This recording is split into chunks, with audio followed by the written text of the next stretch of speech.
How you doing, guys? Do you have any takeaways after you got a chance to review last week's game that you didn't have coming right out of the game? Yeah, I think after you watch it, it's always a consistent thing. It's never as good as it seems, never as bad as it seems. So, and that's kind of how it goes for the whole game. I think ultimately we didn't win, so there was just, you look on some of those plays like, man, what could I have done differently to where we could have gotten that first down or gotten in the end zone. So that's what stings the most. And then you look at some of the good plays and you think there's some encouraging stuff just as a whole unit, and you try and replicate that. And but for me, it's, I want to be perfect on every play, and how can I do that and give us the best chance to win. So ultimately we didn't do it, and we kind of keep going. Kellen was talking the other day about how his philosophy is you have to earn tempo, basically. Like you can't just come out and start in tempo. You got to get some first downs first and stuff. What are some ways you think you can get yourself going earlier in games, like even when the offense is kind of in a 3-and-out, the run game's not going, since you've obviously had a lot of success when you do get to the picking up the tempo?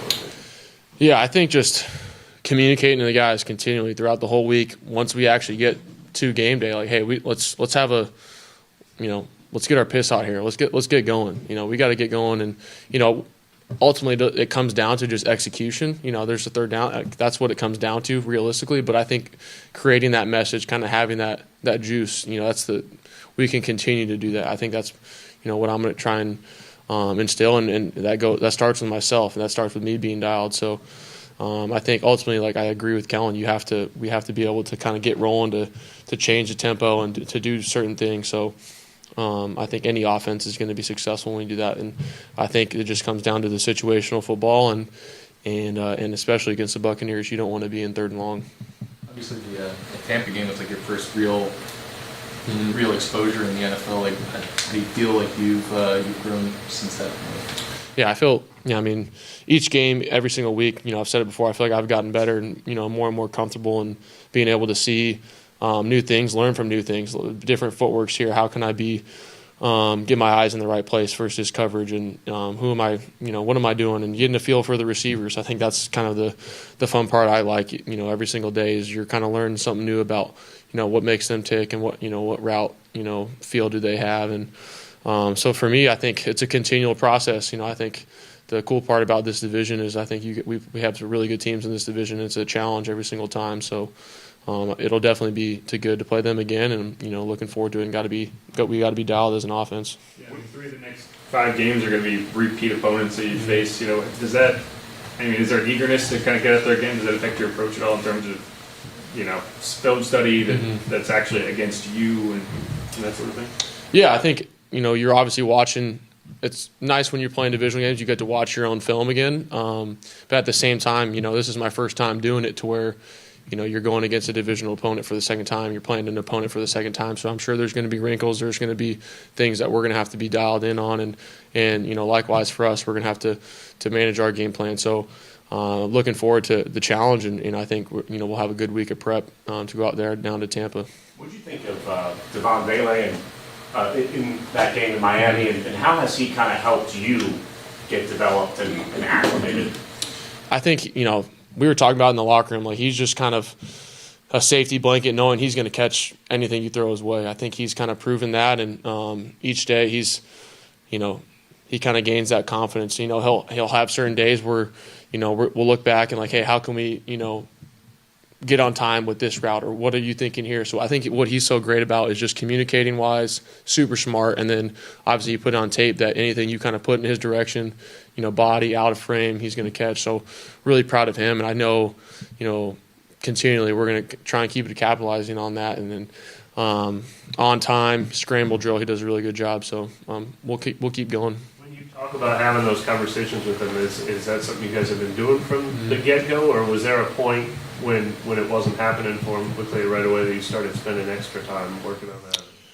He's always been great about showing up. All the receivers do a really good job showing up on on our off days, watching film. We're just being around each other. And I think from the first day he got here, he's been putting in the extra time to just learn the offense. And I think a lot of the early, action that you guys may talk about as far as not getting as much. I think it's just kind of sometimes how the cookie crumbles with certain plays. But he's been such an asset for us in the pass game, run game, asking and doing different things. So I think, he's kind of shown what he can do, and we can continue to build off that. But he's earned the right to be in the game almost every single snap from what he can do from that standpoint. Join in on those Monday sessions, or would he have not qualified for being part of the developmental group, I guess? I can't remember specifically, but I think usually he would be. I mean, some weeks I think he did. I'm trying to think back, but no, I mean he would usually be getting rehab or something like that or treatment. But I think a lot of the stuff afterwards, post practice wise, in the film room, that's kind of what I'm referencing to. Is he's just great about communicating with that. So he's showing up to film sessions, all those things. But actual reps, we get quite a few in, post practice. Is there anything that you can point to as like a specific example of now that we had worked together that opened this up? Or? I think it's just continual reps. That's what's been shocking to me, even as a starter, having a different role, but just how limited the actual reps are in practice. From a backup perspective to essentially zero, to even as a starter, you're still not getting an extreme amount, and especially with certain guys, it's only on a few routes. So that just the utmost importance of putting in extra time, and just that's kind of, as the weeks go on, it starts to build up. And that's why you see, I think, over years and years where you see that comfortability kind of grow with certain guys. So I think we'll just kind of continue to do that and see where we can go. On that touchdown throw, obviously he wasn't by himself. So what are you looking for there to decide, hey, I'm going to give the guy a chance versus, maybe pull it down, maybe run? Like, what are you kind of looking for there? It's a trust factor for sure. I think there's a trust, and I have that trust in him and all of our receivers to go up and make that play. And I'm going to do my job to try and put it to where it's either it's us or nobody, especially in that scenario. So he just did a really good job of going up and making the catch. And I think with all those guys, I can continue to trust him more. I think the catch radius, obviously, that he has, does that make it a little easier just in terms of you have more leeway of where you can put the ball? Yeah, for sure. For sure. I think that's even on a lot of those scramble drills and really some of those catches, he's making the tough ones for sure. So I think that gives you confidence as a quarterback to go put it out there. Did you jump off the last meeting about Todd Bowles' defense that you can maybe take with you this game? Just last time we played them, you're saying? Yeah. I think every tape you watch, he does a really good job of mixing things up. They bring pressure quite a bit with all their guys. So we just got to be dialed on our game plan and just be ready for what they're going to bring us. So I think he's, if not the best defensive coordinator in the league, and a lot of respect for what they do. So I think for this week and the second time playing them, just making it about us, I think when we had operational issues and, we had some mistakes there that kind of set us back. And if we can be dialed there, I think we'll have success. Identifying pressure on you, is that on Fortner? I don't know how it works with Eric out now. It's a whole offensive unit. Yeah, whole offensive unit. There's obviously a role for both of us. The whole offensive line. That's one thing that I think we can continue to build upon, is just having better communication, run game, pass game. Myself, all those stuff. So we've gotten some good answers, and we can continue to kind of grow in that area as well. So I think it's part of it, and part of that growth is obviously it's hard when you have some new guys, filling in, coming back. But I think they've done a good job overall.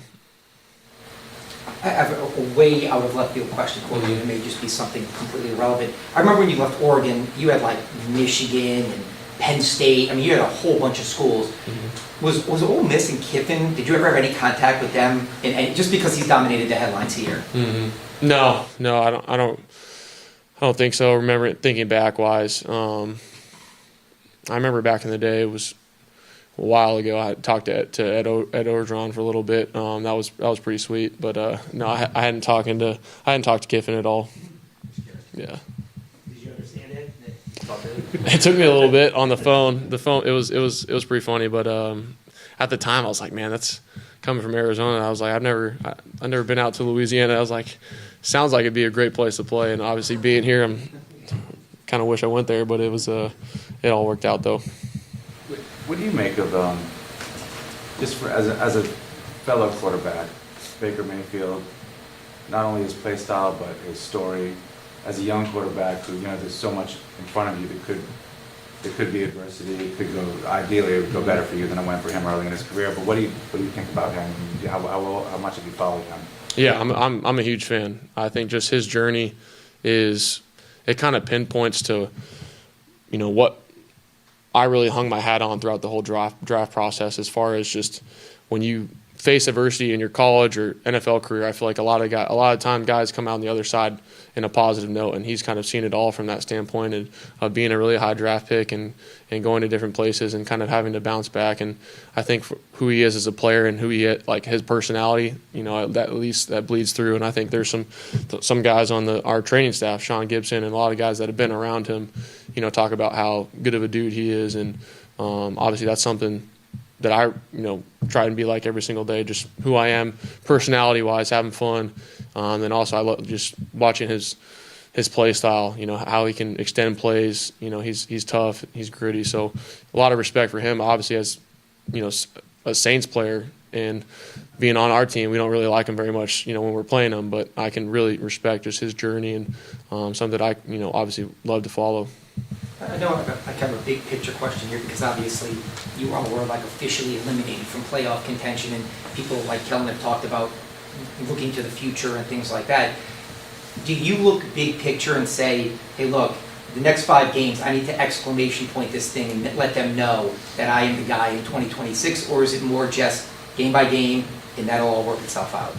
Yeah, the latter part for sure. You got to operate day by day, game by game, and understand that I think how I operate within the building every single day, communication-wise, my play style, and what I put on tape is going to determine that. And that's the case for every position. And obviously it's on more of a pedestal playing the quarterback position. But for me, I feel like, I am that guy. I can be that guy. I continue to be that guy for this team. And we got to put on tape, and I got to continue to do my job. So that's all I'm worried about. And at this point, like you said, this is, while you play football, we're coming to work every single day, and obviously that end goal of the playoffs and a Super Bowl, is out of reach at this point. But, we got a job to do, and we can kind of continue to get better and formulate, who we are as this team and how we finish the season. Thank you.